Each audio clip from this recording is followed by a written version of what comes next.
Welcome to Hidden History, Stories from the Secret City. I'm Keith McDaniel, along with my co-host, Ray Smith. Good morning, Ray. Hello, Keith. How are you today? I'm doing good. You know, we're in East Tennessee, actually, you and I are in Oak Ridge. Uh, I think yesterday was the first day I saw a few snowflakes fall. So Oh it's my finally goodness. winter, I think, maybe. Well, it's gotten colder for sure, or at least I feel like it has. That's for sure. That's for sure. Well, why don't you go ahead and introduce our guest today, Ray? Well, I am really glad that we have Becky Hobbs with us today.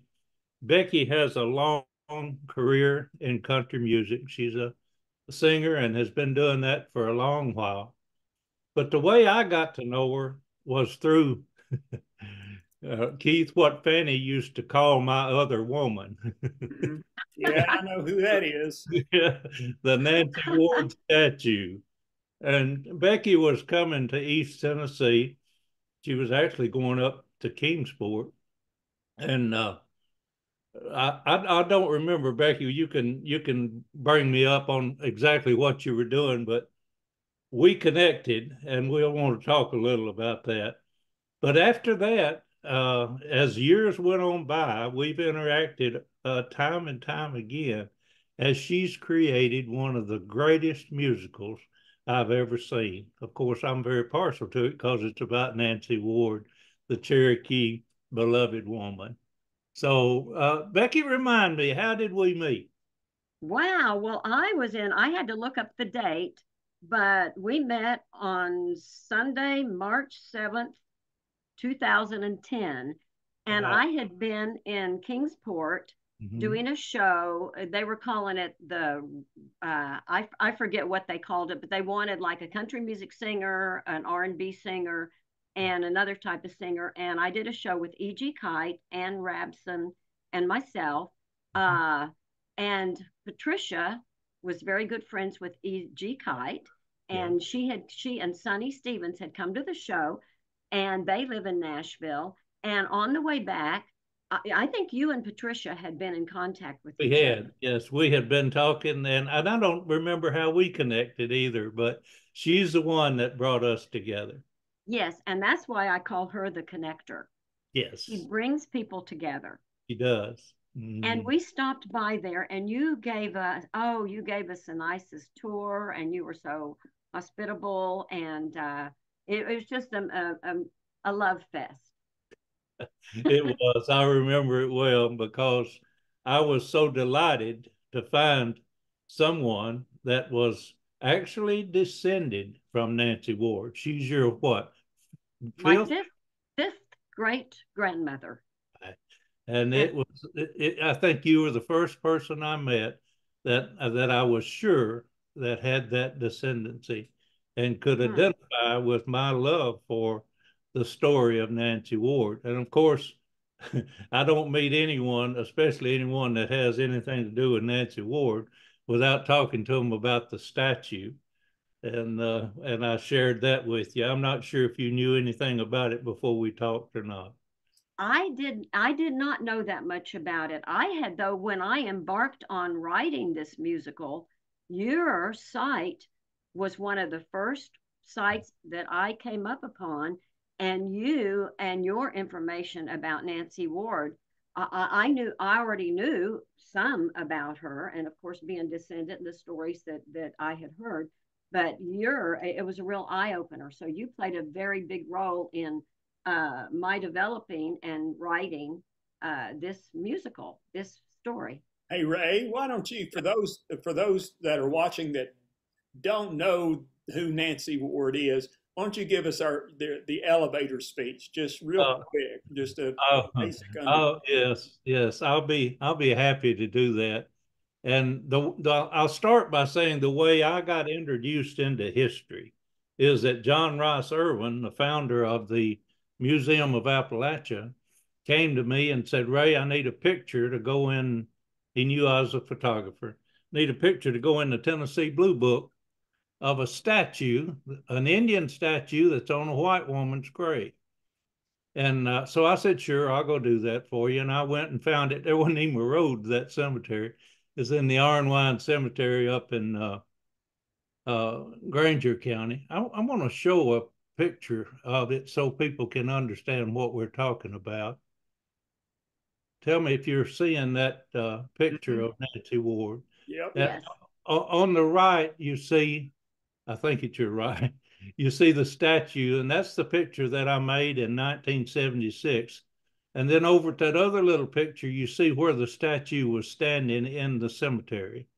So that's what I did for John Rice. Well, when I gave it to him, he said, "Okay, now give me a one page about that statue, and I'll put it in my museum."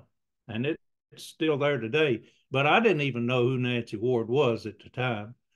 But I started learning. I looked up all I could find about it and about that statue, and I wrote that little one page. Now, Nancy Ward, the statue, it was made around 1900, and it stayed on Maggie Farmer's grave for 70 years before being stolen. But Nancy Ward, when I started looking into her, she was born in the early, and I don't have the dates in front of me, so it was in the 1700s, before 1750, 1738, I believe, and she died in 1822. And Becky's shaking her head, so I think I got the dates right. And she was a beloved woman of the Cherokee, and she got that title because of a battle they were fighting with the Creek Indians, and her husband got killed. And she took up his rifle and led a charge that caused the tide to turn, and the Cherokee won the battle. And they recognized her and gave her that recognition as both the beloved woman and as the war woman. So she was able to make the black drink for Dragon Canoe and the others that were the raiding parties. And so she knew where they were going. Now, Dragon Canoe thought the way to handle all these white settlers coming over the mountain is kill them all. And Nancy said there's too many of them. You can't do that. We're going to have to learn to live with them. And she was always working toward peace. And this plate on that statue says Nancy Ward, Watauga, 1776. Now, James Abraham Walker, who created that statue, was doing it to commemorate the fact that Nancy sent a runner to the Watauga settlement and told them that Dragon Canoe was coming the next day, because she had learned that by being at the preparations for the raiding party and making the black drink for them. So she helped to promote peace, and she actually spoke in all of the treaty negotiations that the Cherokee had with the white settlers. The one that she missed, she sent her words there, and she was a big proponent for peace all of her life, and she was well recognized during the Revolutionary War period. Now, that got me interested in the Revolutionary War period, and then the rest is history, so to speak. Working at Y12, I decided that I wanted to look into the history of Oak Ridge as well. But thanks, Keith, for letting me insert that little bit of information about Nancy Ward. And what Becky's talking about is that I produced a website after I had done that research. And if you Google Nancy Ward and Ray Smith, the website will come up. And I also wrote the history of Nancy Ward for the Tennessee Encyclopedia of History and Culture. So Fanny's right. Nancy Ward's my other woman.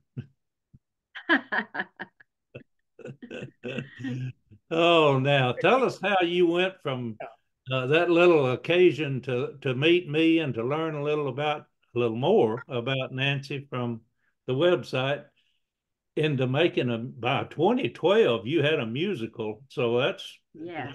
a few years you came up with that idea. Talk to us about. Oh yeah. Well, actually, all my life, my mom told me, Becca, you're a direct descendant of Nancy Ward, beloved woman of the Cherokee. This probably started from whenever I can remember, 4 or 5 years old.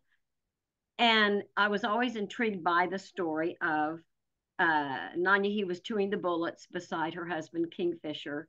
when Kingfisher was killed in the Battle of Taliwa, which you mentioned. And Nanyehi took his rifle, led the Cherokees to victory against the Creek. But I was always enamored by that chewing the bullet story. And I think that's what brings in a lot of the little kids.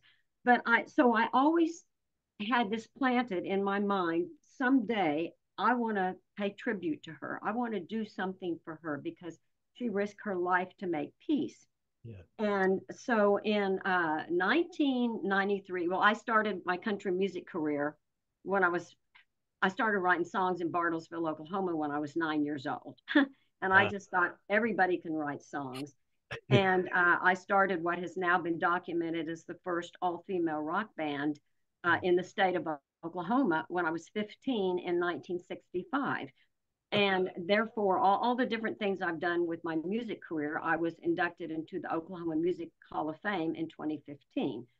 But to cut back to my country music career, in right around 1993, I'd already started doing Nashville Now TV shows, the Ralph Emery shows, a lot of television. I was on the charts with my country music songs. But in 1993, I got the overwhelming feeling I need to write an album of songs dedicated to Nancy Ward, Nanyehi. And the first song I wrote was the first two songs I wrote were Pale Moon and Let There Be Peace. And then I wrote By the Fire, and I started putting this album together in my head. Well, then I got so busy playing a lot of the big country music festivals in Europe that that project I had to leave it alone for a while. Now, in 2007, Bartlesville, Oklahoma was having its centennial salute because Oklahoma became a state in 1907. So in 2007, I was booked to close the show in Bartlesville. And I had like maybe 25 minutes, something to sing some songs. So I sang some of my hits, Jones on the Jukebox, Honky Tonk Saturday Night, Are There Any More Like You, Where You Came From? And then I included a couple of songs from my Nancy Ward album that I had not finished, but I sang Pale Moon and Let There Be Peace. After the show, the guy who had written the script, he wrote a play about Bartlesville called City of Legends. His name is Nick Sweet. After the show, he came back by the autograph table and said, I know who Nancy Ward was. And I said, you do? Because so many people, as you know, Ray, had no idea who Nancy Ward was and what she did. And he said, yes, that he had directed Trail of Tears in Tahlequah, Oklahoma for one season when Joe Sears was not available. And I blurted out like a crazy woman, let's write a musical. So that was in 2007. And we got so busy with our careers that we embarked on it a year later in 2008. And I was like, the songs just started coming to me. I would plant the idea of, we need a song for the Battle of Taliwa. We need a song for with Lydia Bean, because she saved Lydia Bean's life, a duet with them singing together. We need a love song when she fell in love with Kingfisher. We also need a love song when she fell in love with Bryant Ward after Kingfisher was killed. I wanted to, I didn't want this musical to be a history lesson. I don't want people falling asleep. I think the best way to communicate with people is through music. And I'm a song person. That is what I'm here to do, is write songs that can make a difference. So I would just, before I went to sleep at night, I just plug in to my head, what songs do I need now? I want a song called Dona Da Goha'i, which means until we meet again, because there's no word in Cherokee for goodbye. I want songs that you can learn something from them. I want a fun song called Pass the Whiskey when she meets Bryant Ward. He's a trader, Trader. And anyway, and I would wake up in the middle of the night, and this was crazy. My husband can attest to this. I'd wake up in the middle of the night and I'd creep upstairs and I'd be singing into my phone, and I'd be sitting at the keyboard and put my headphones on. So a lot of the songs were sort of written in the dream state, and then I honed them when I was awake and alert. 18 songs. It's an 18-song musical. Wow. So, so when did it actually come to fruition and was the first time it was performed? Right. Well, we did a staged reading in Tulsa in 2010. Mm-hmm. And that's sort of when, in a very small scale, I sort of was learning how Nanyehi felt, sort of being up against some adversaries, you know. Mm-hmm. These people in Tulsa were theater people, and they were downright mean.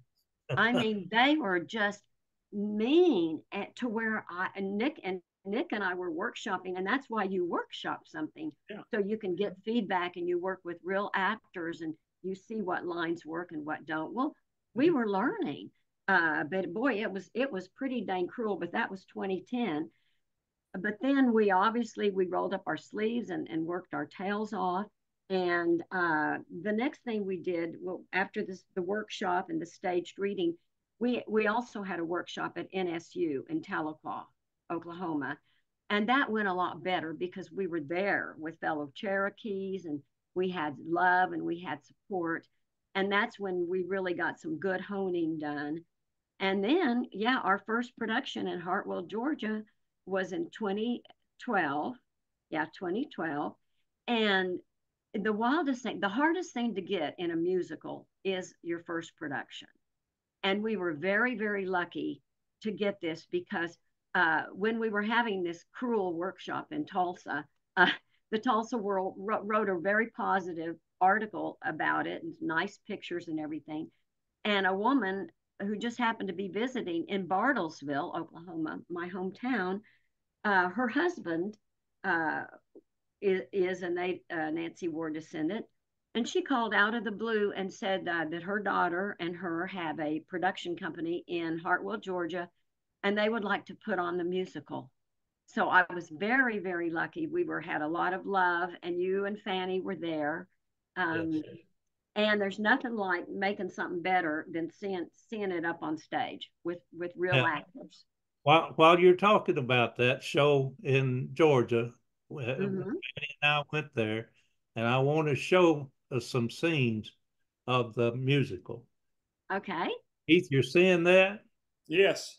All right, that's photographs that I made of the actual musical. I believe this is the first one that was put on, and it was Yes. just a tremendous program, and I had a delightful time with the show itself, and of course, me being a photographer, I love to try and make images. And when I finished the program, they finished the program. I knew. I said, this is so good. It's just going to be tremendous.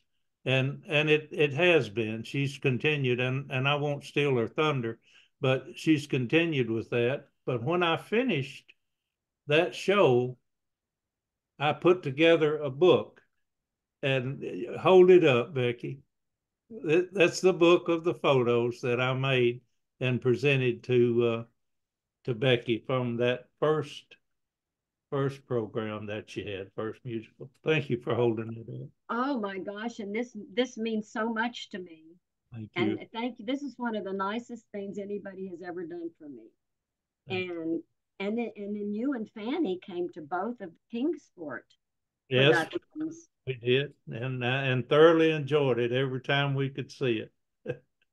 Thank you. It means a So lot. go ahead and tell us now what's come of it as you're moving on. You've done it a number of times since 2012, and talk about it a little bit. Right. Well, yes, we have had now.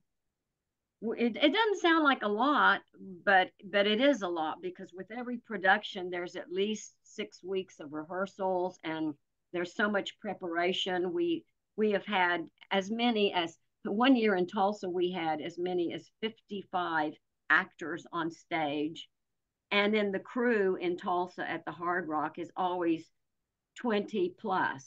you know, because we have stagehands and everything. But we have had 12 productions in 4 states, uh, Tennessee, of course, Georgia, Oklahoma, and Texas. And we've had probably, I think, about 50, 54, 55 shows. And our last show was this past October 13th and 14th in Tulsa. And, you know, for years, Michelle Honecker was our Nanyehi, and we started at the top. She just did an amazing job for us.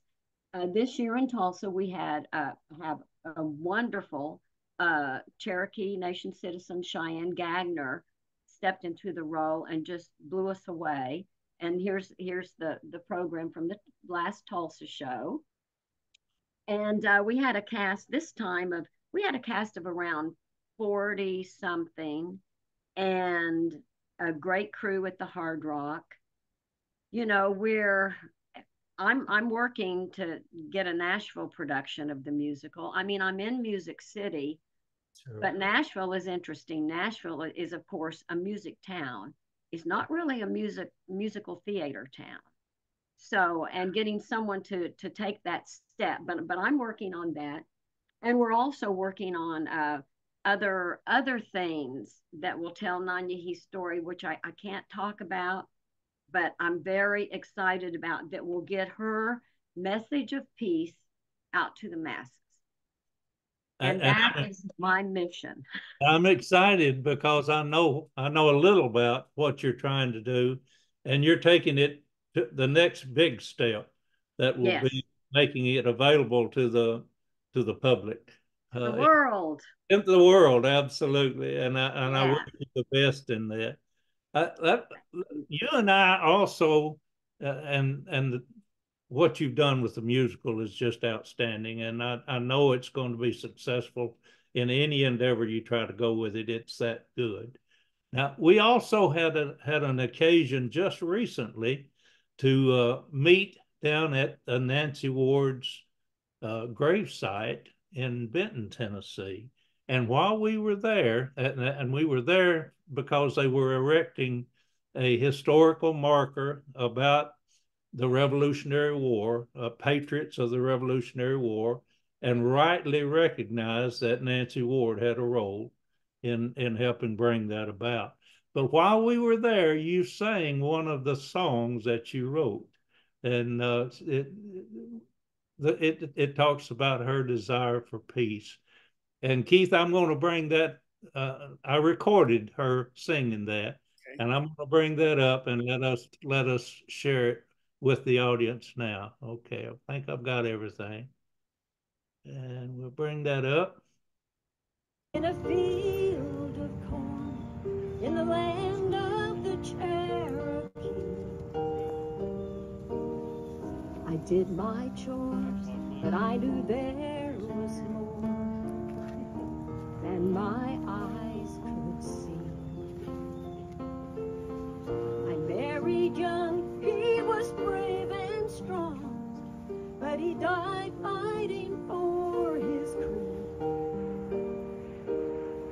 I took his place, but I vowed someday that we would live in peace. Let there be peace, let there be love, let life fly free as the morning dove. Let every heart hear this song I sing. Let there be love, let there be peace.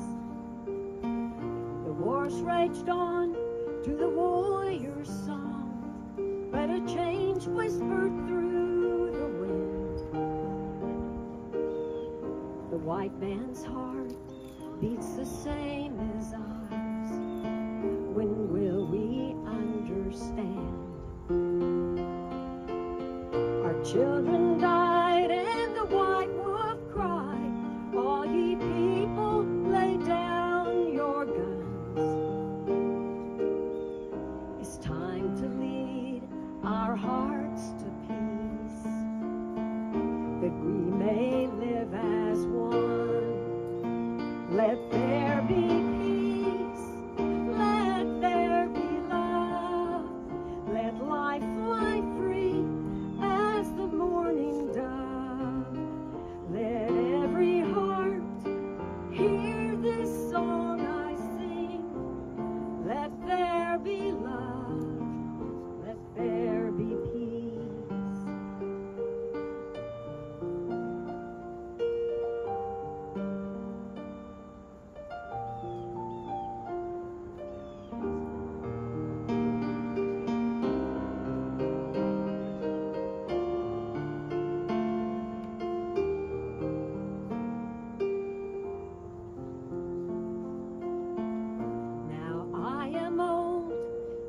my story's told.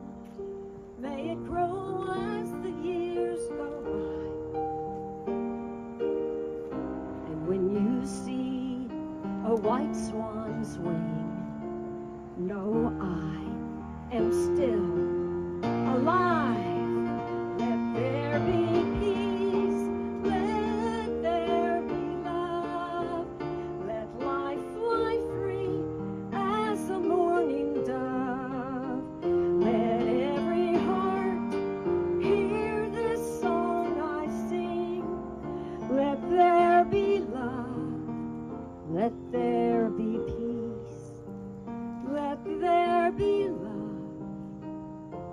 let there be peace.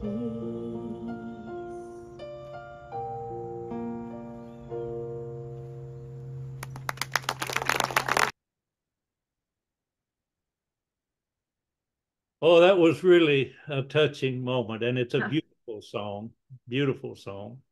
Thank I you. just recorded it on my little iPhone, and Keith had stopped a time or two while we were playing, but I think the folks got the message that I wanted them to hear and see. Becky singing that song. And Thank you. Thank you. It was to see all those folks there honoring her. Woo! It was it was very powerful to have people up there to remember her. And isn't the gravesite? It is so moving just to be up there. yeah, it is. The gravesite is right along right along the road on the Ocoee River, very close to where I think she must have had her station that was there on the crossing of the river. And Yes. that she's buried there along with the Raven and with Five Killer. A Raven was her brother, I believe, and Five Killer was her son. And Yes. they're all three buried there. And there's a mound of rocks. I should have put a picture up of the burial site, but I don't have it handy. We won't put it up. But it is a very majestic site up on the rise at the top of a hill with a huge cedar tree right at the foot of her grave. So Yes. And one of our fellow Nancy Ward descendants had spoken with the man who owns the house across the highway right there, 410. It's on old 410, right? The grave yes, site. Yes. right. And he had found her cabin had obviously sat there just to, if you're looking at from the gravesite to across the highway, just to the left of his house. And Deborah Yates, fellow Nancy Ward descendant, is the one who spoke with this gentleman, and a couple of other descendants. We went over there, and he told us that we to feel free to look around, and we found some of the cornerstones of the cabin and the cistern, the hole. And I've got a picture Deborah took of me sitting there in the cistern, and that is where her last cabin was. I guess the inn, when they called her granny and she took in travelers and orphans. And that one of the first things I learned about the story of Nancy Ward, and it's not talked about too much, but it's about the time of her death when they saw an image fly from her body and leave the cabin of a white Yes. lady. Yes. Yeah. In fact, Jack, one of the Hildebrand, Yeah, I forget the first name. Was it Jack Hildebrand? it is. It's Jack. Right. Yes. Jack Hildebrand was just a little boy, and he witnessed it, and they at least recorded his eyewitness later after he was an adult and talking about it. Yeah. A light rose from her chest, took the form of a swan, flew out the window, and headed toward her beloved Chota, which was, of course, where she lived, which, as you know, is now Underwater. Underwater. Yeah. How sad is that? Yeah, that's a tremendous history that she fits in very interestingly. As I mentioned, she she had a seat on the Council of Chiefs. She was able to determine the fate of any captives. That's how she took Lydia Bean down off of they were burning her at the stake. And she actually said, no, that's not going to happen. And she took her down and kept her there for some period of time, actually learned dairying and making butter and cheese, and introduced dairying into, or cattle raising, into the Cherokee Nation. And as you well know, by the time of the Trail of Tears, the Cherokee Nation had adopted many of the white settlers' ways of life. We're living in actually on plantations, and we're living in homes, and it's unfortunate what happened to the Cherokee when they were driven to Oklahoma through the Trail of Tears. Of course, a portion of them hid in the mountains, and their descendants are still in Cherokee, North Carolina. But Right. the majority of them went out to the Oklahoma area where you grew up. So Yes. And you know, the interesting thing is I have participated in a commemorative annual Trail of Tears walk in Whites Creek, Tennessee, just outside of Nashville. But most of the detachments came right through downtown Nashville. And people in Nashville have no clue. The 11th detachment of the Trail of Tears, the conductor, Richard Taylor, was my great great uncle, and he was Nancy Ward's great grandson. oh my, yeah. Yes, and they came right up what is now Murfreesboro Pike. They came right through downtown Nashville and crossed the Cumberland. And a couple of guys, Pat Cummins and Toy Heap, found some of the old abutment from the bridge that they crossed. Okay. And people, the Mill Creek Baptist Church preacher actually and his wife were kind to Richard Taylor's. Richard Taylor's detachment was the only detachment that had written history. It was recorded by the Reverend Daniel Buttrick. Have you seen that book? I have not. I'd love to see it. I have not seen it. I'm going to write a note to send you a copy because I have an extra copy. Well, would you please? I Yes. appreciate that. Absolutely. Yeah, it's a real eye opener as to what all happened and the frozen ground, and when Yeah. people did die, sometimes the ground was too frozen to bury them, and yeah, it's an eye opener for Yeah, sure. that Trail of Tears comes right out of North Georgia and East Tennessee, and one detachment, the one you're talking about, took the northern route through Nashville. And there was a southern route, and they came Mm-hmm. together at a little place in Giles County, Tennessee, called Pulaski, and they have a Trail of Tears commemorative display there, right near the town square, where the Mm-hmm. two routes actually came together and crossed the river there.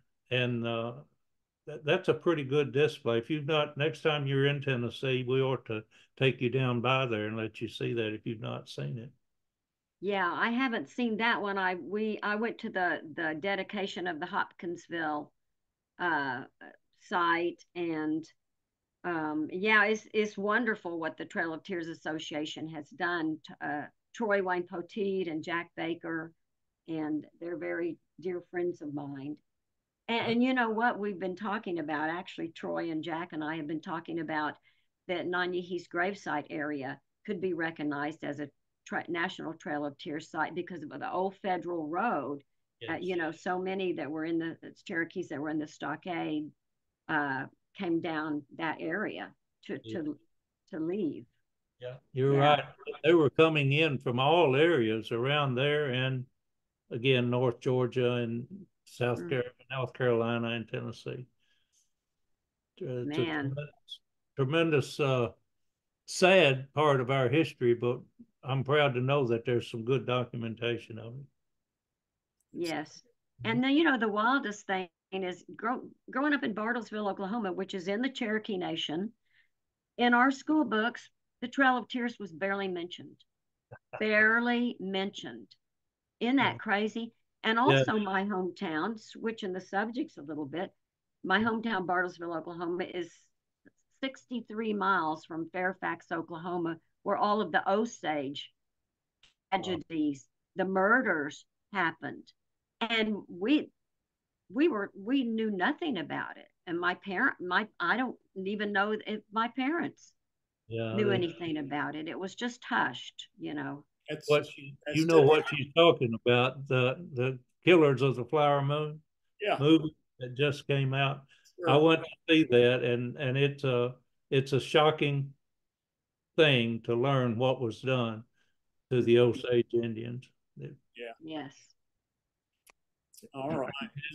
But you're right. Getting this history taught to the next generation is tough. The school systems do not do it justice. We have the same problem in Tennessee with some of our history as well. But I think things like your musical can go a long way in compensating for the failure of our education system. So I applaud you for what you've done, and I look forward so much to what's coming next. I'm so excited about it. Thank you, thank you. I'm gonna give it my all, you know, and who knows, you know. You may see that I've been arrested somewhere because I'm causing a ruckus because I want people to know about Well, 19 Nancy Ward. You know you've got a challenge to make Nashville aware of it. You realize that. You're right. Nashville's a country music town. That's right. And other music as well. But it I don't know if you can get the musical in the Opry House or not. I think back when I was doing the Opry, when I was on the charts, any Saturday or Friday or Saturday night that I was in town, yeah. I got asked to come and do a song or two on the Opry because I brought something different. You know, I was playing. Oh, she looks like we moves. There you go. Yeah, and bring some life to the stage and that. But you know, now Nashville is a town, the younger artists that are on the charts now, and some of us older artists don't get much attention. But yeah, we'll figure it out. You will. You get the heart of some of the young ones, and they'll take over and carry it forward for you. So that's right. Well, you know, I've done a lot of shows with Garth Brooks in the past. And when I ran into him after I embarked on the musical, I asked him because I figured since he's from Oklahoma, he would have some indigenous blood. And he said, nope. He said, Beckaroo, he said, I'm sorry to say, he said, I'm the whitest fat boy you'll ever meet. Oh, well, I can identify with him too. I'm Scotch Irish. We ran the Cherokee out. Oh, you're Scottish? Scotch Irish, yes. Scotch Irish, okay. There was a lot of us in the hills of East Tennessee and Middle Tennessee. There you go. Well, the men from Scotland who came over found Cherokee women very attractive. In fact, I guess my John Walker was from Scotland. Yeah, and so I got a lot of that in me too, you know. I understand. All right. Well, Becky, thank you so much. Yes, thank you. Ray, did you have anything else? No, that's it. I will tell you that we're going to bring Alan Carr and Bree Steves to our next program, and they're going to tell us about a project they're working on. They're from Los Alamos, New Mexico, and they'll tell us about a project they're working on that I think will be of interest to all of us. But right. Becky, I really appreciate what you're doing with Nancy Ward, my other woman. Your other woman. Yeah. Well, we're going to get her up there where she belongs. I appreciate it so much. Thank you. Thank you for all you've done, and thank you for having me, and thank you, Keith. Appreciate it, Ray. Thank you for being here. We appreciate it. And folks, thanks for watching, and We'll be back in a couple of weeks with the new Hidden History.